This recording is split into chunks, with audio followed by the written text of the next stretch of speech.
You're watching Let's Chat.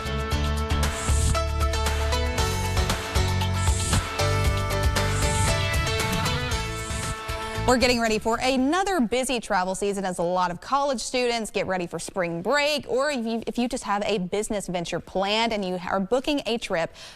You probably need to know how to avoid strangers on airplanes. Today to talk about this very topic and so much more, we have Brandon Blewett, author, who is going to tell us about his experience with air travel and behaviors ahead of spring break. Brandon, thank you for making the time to be here. Yeah, thanks for having me. So tell me, okay, I want to start off by saying, be honest. What is your favorite part of traveling, and what's the thing that drives you absolutely nuts? So we got both ends of the coin here. Yeah, so I think my favorite part of traveling is that your phone doesn't ring. So my team always laughs. They can tell when I'm on a plane and the Wi-Fi is connected because the emails come out rapid fire.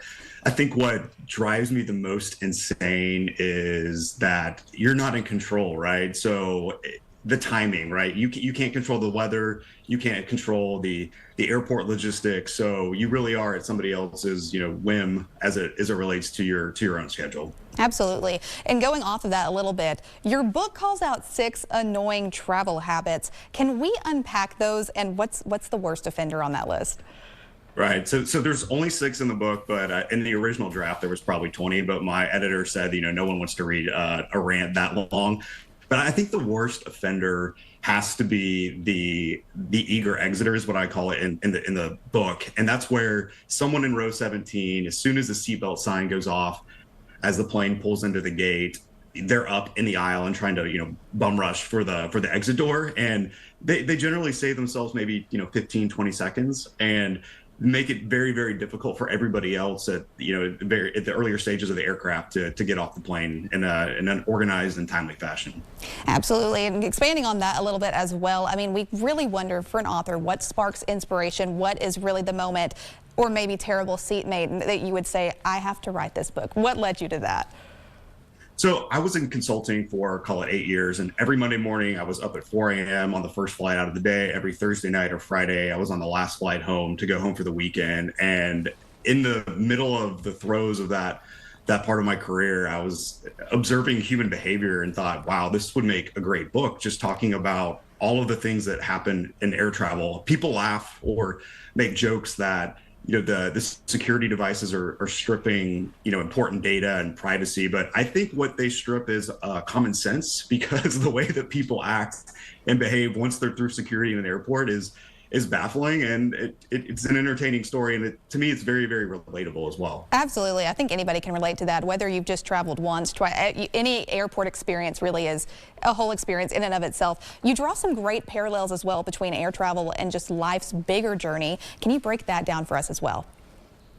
Yeah, so the habits that I chose, and the reason that I was able to whittle it down to 6 in the book, it's because there are instances in the airport and things that we face that are very similar to our own journey. So gate lice, the people that are crowding the gate, even though their boarding group is, say, 5 or 6, how often are we applying for jobs or looking for new opportunities and feel like other people are crowding us out? Similar to the eager exiter, how often do we face people that are maybe just, super focused on, getting to a title or a promotion, and not really focused on, hey, what are the things I need to do to be able to get there? And so I thought it was a relatable way to draw parallels between something that is, relatable and frustrating in a vacuum and in the air travel scenario, and then apply it to our personal journeys, which allowed for some self-deprecating humor along the way.